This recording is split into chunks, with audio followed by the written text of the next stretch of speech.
Good day, this is JNN Weekday News. I'm Unique Francis. Here now are the stories.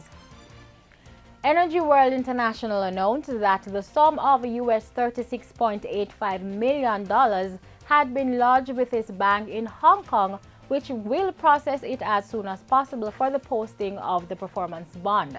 This was done in compliance with the license issued by the Jamaican government to build the 381-megawatt plant.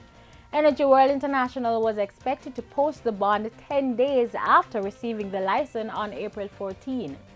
However, up to yesterday, there was no word from EWI or the Office of Utilities Regulation on whether the bond was paid by the April 24 deadline. Kingston-based attorney Don Satterthwaite and 3 others are to return to the Corporate Area Criminal Court today in relation to money laundering charges. The others are 53-year-old insurance contractor Paulette Higgins of Norman Gardens, Kingston address, 40-year-old Anne-Marie Cleary of Woodlawn, Manchester, and 50-year-old Janet Ramsey of Portmore, St. Catherine. The 4 were arrested during a police operation in December last year.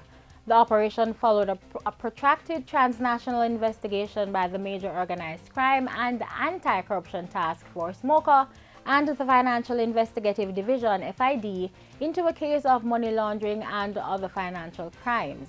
Prosecutors say between 1998 and 2009, 30 high-value properties were bought for convicted drug kingpin Andrew Hamilton. The prosecutors say the properties were later registered to Hamilton's relatives and close family friends. The prosecutors further allege that the properties were purchased by Satterthwaite for a total of $500 million. The 4 accused women are each on $10 million bail. Now, a mother and her 2 sons have been killed in Good Hope District near Porus, Manchester this morning. The mother is said to be in her 40s. Her 2 sons were 10 and 16 years old. The police say the bodies were found in separate parts of the house. The mother's throat was slashed while her boys had several wounds. Jamaica's cameo operators emerged from a recent meeting with Finance Minister Dr. Peter Phillips, full of confidence that their businesses will remain viable. This comes against the background of notices by some financial institutions that they would discontinue doing business with cameos. Last year, National Commercial Bank stated that it would exit most relationships with most businesses holding cameo licenses due to exposure to money laundering and terrorist financing risks.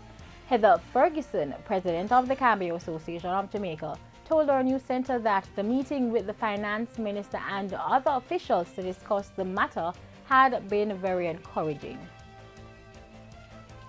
Now in sports, the vice president of the International Olympic Committee (ICC), John Coates, says preparations for the 2016 Rio Olympics are the worst ever seen. The Australian says the IOC has taken, quote, unprecedented action by placing experts in the local organizing committee to ensure the games go ahead. The news comes as Brazil faces a race to be ready in time for the FIFA World Cup, which starts in 44 days. Coates, who has been involved in the Olympics for nearly 40 years, has made 6 trips to Rio as part of the commission responsible for overseeing the preparations. Coates says construction has not even started on some venues in Rio, while infrastructure is significantly delayed and the city has social issues that need to be addressed. And those were our stories for today. Remember, we stream live on our website at JamaicaNewsNetwork.com.